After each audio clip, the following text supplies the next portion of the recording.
समाजवादी हैं, नेता बनना चाहते हैं, ये कैसे आप कहते हैं? वो पिछड़ों की बात कर दिए, दलितों की बात कर दिए, इसलिए आपको चुभन की बात करिए, दलितों की बात करिए, आप कांसी राम बन जाइए, आप लोहिया बन जाइए, लेकिन सरकार के 1 लाख महीने तनख्वाह लेंगे, सरकार का आवास की सुविधा लेंगे, सरकार के प्रोफेसर के तौर पर उत्तर प्रदेश सरकार का कोई सिपाही हो और वर्दी पहन के राजनीति की बात करेगा तो उसको वर्दी उतार के करना चाहिए।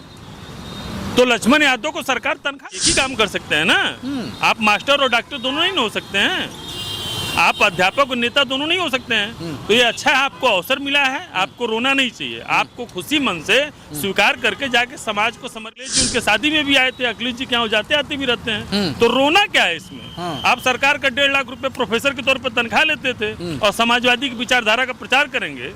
समाज को सिर्फ जगा रहे थे, विचारधारा क्या होती है? अगर डॉक्टर भीमराव अंबेडकर के जिसने संविधान लिखा, संविधान के बातों को बता रहे थे, उसी संविधान में दलित और पिछड़े हजारों की संख्या में IAS हैं, PCS हैं, प्रोफेसर हैं, अध्यापक हैं, मास्टर हैं, डॉक्टर, सिपाही हैं, क्यों नहीं सबके साथ? हजारों नेताओं को मैं गिना सकता हूँ। कांसी राम जी सरकार के कर्मचारी थे, उन्होंने इस्तीफा देकर समाज को जगाया।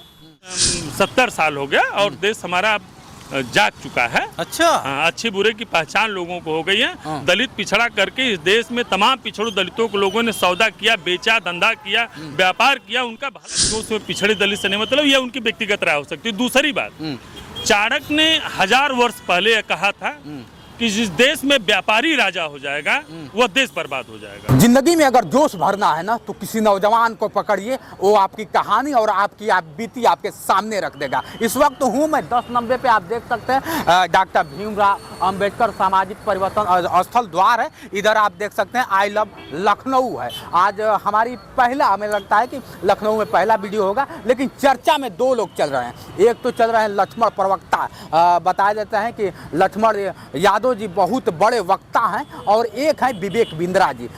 दोनों पे चर्चा करेंगे, लेकिन हमारे बीच में एक ऐसे वक्ता मिल गए जो समाज के लिए कदम से कदम मिला के चलते हैं। इनसे हमारी जानकारी अभी थोड़ी देर पहले हुई, अब जानने का प्रयास करते हैं कि हकीकत क्या है इन दोनों लोगों के बारे में, क्योंकि लोहा को लोहा ही काट सकता है। जैसे लक्ष्मण यादव एक जवान है, आप लोग भी जानते हैं, और विवेक बिंद्रा भी जवान है। पहले तो स्वागत है सर। धन्यवाद। आपका नाम और परिचय थोड़ा सा बताइए आप। मैं ठाकुर शशि प्रकाश सिंह आजमगढ़ से आता हूँ, और पूर्व में सुहलदेव भारतीय समाज पार्टी का प्रदेश प्रवक्ता।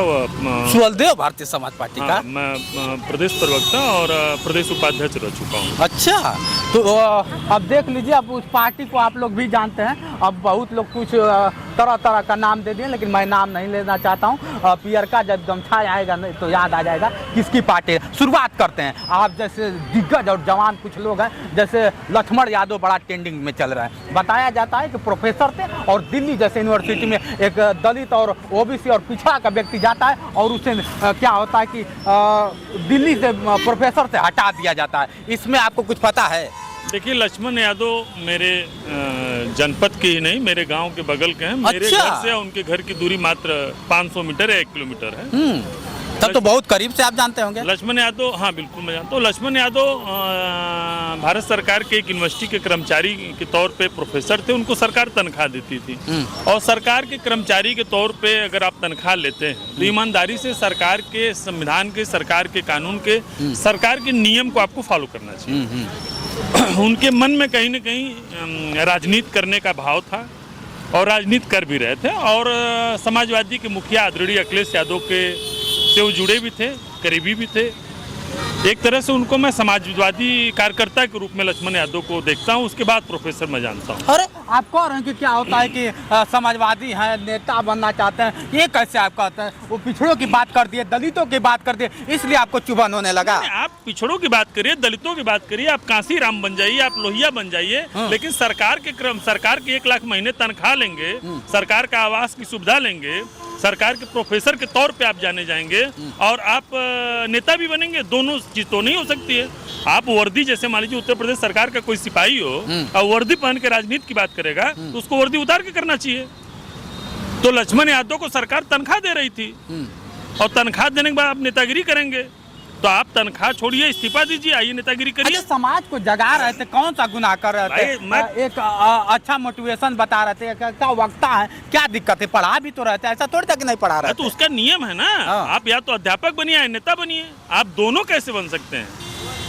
भाई आप एक ही काम कर सकते हैं ना, आप मास्टर और डॉक्टर दोनों नहीं हो सकते हैं, आप अध्यापक और नेता दोनों नहीं हो सकते हैं। तो ये अच्छा है, आपको अवसर मिला है, आपको रोना नहीं चाहिए, आपको खुशी मन से स्वीकार करके जाके समाज को समर्पित अपना जीवन कर देना चाहिए। और जाइए दलितों पिछड़ों को जगाइए, और समाजवादी के मुखिया आपके करीबी हैं, खूब अच्छा उनके कार्यकर्ता के रूप में जाके काम करिए।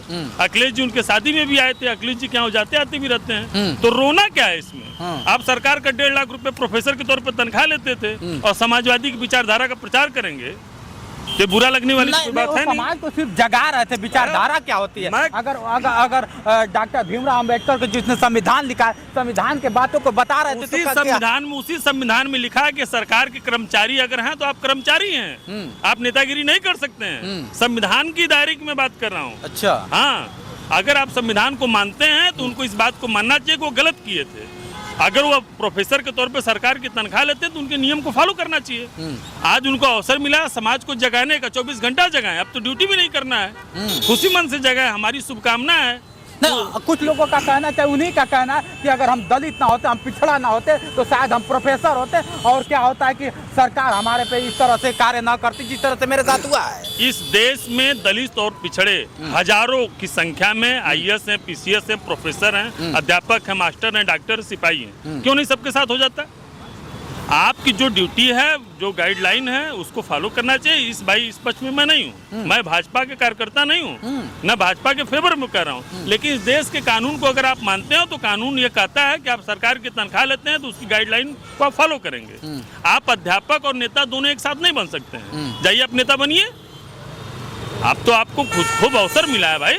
इस देश में हजारों नेताओं को मैं गिना सकता हूँ। कांसीराम जी सरकार के कर्मचारी थे, उन्होंने इस्तीफा देकर समाज को जगाया, तो आप भी इस्तीफा देकर जगाते समाज को। अच्छा, तो रोने की क्या बात है? नहीं, जिस तरह से बताया जाता है कि अगर मैं दलित ना होता, मैं वही कहना चाह रहा हूँ कि कांसीराम जी पंजाब सरकार के कर्मचारी थे। जब उनको ये लगा कि मैं अपने समाज को जगाऊंगा तो उन्होंने इस्तीफा दिया और जाकर जगाया, और यूपी में 4 बार बसपा ने सरकार बनाया।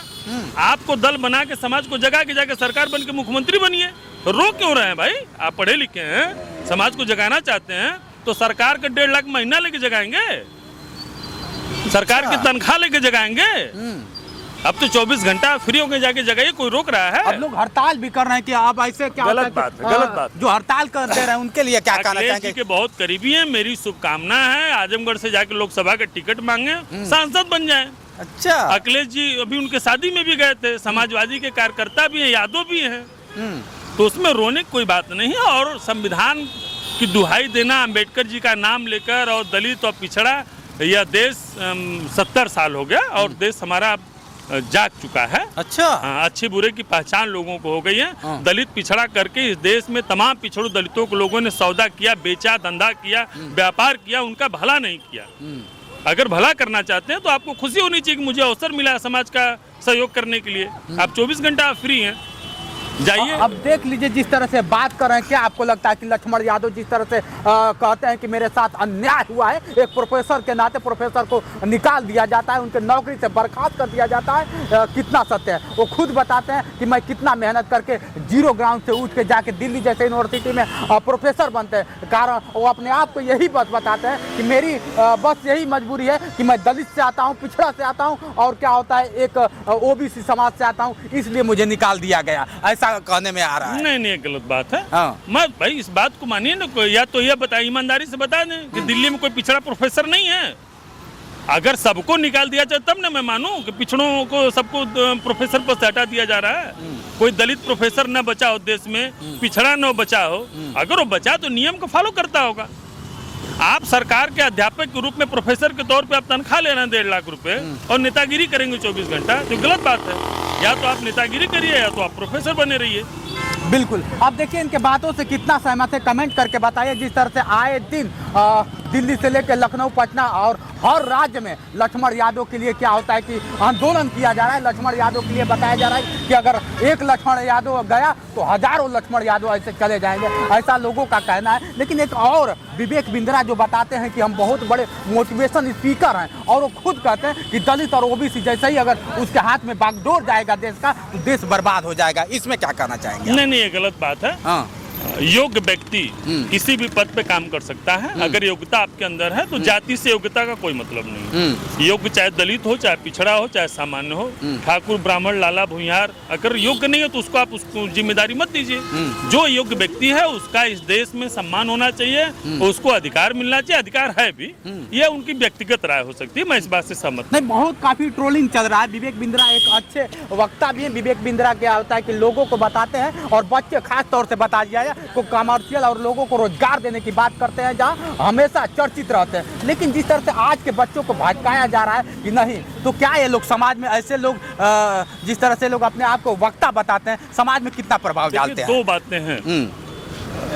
योग्यता के अनुसार आपको काम देना चाहिए। आप किसी भी जाति को, उसमें पिछड़े दलित से नहीं मतलब, यह उनकी व्यक्तिगत राय हो सकती है। दूसरी बात, चाणक्य ने 1000 वर्ष पहले यह कहा था कि जिस देश में व्यापारी राजा हो जाएगा वह देश बर्बाद हो जाएगा।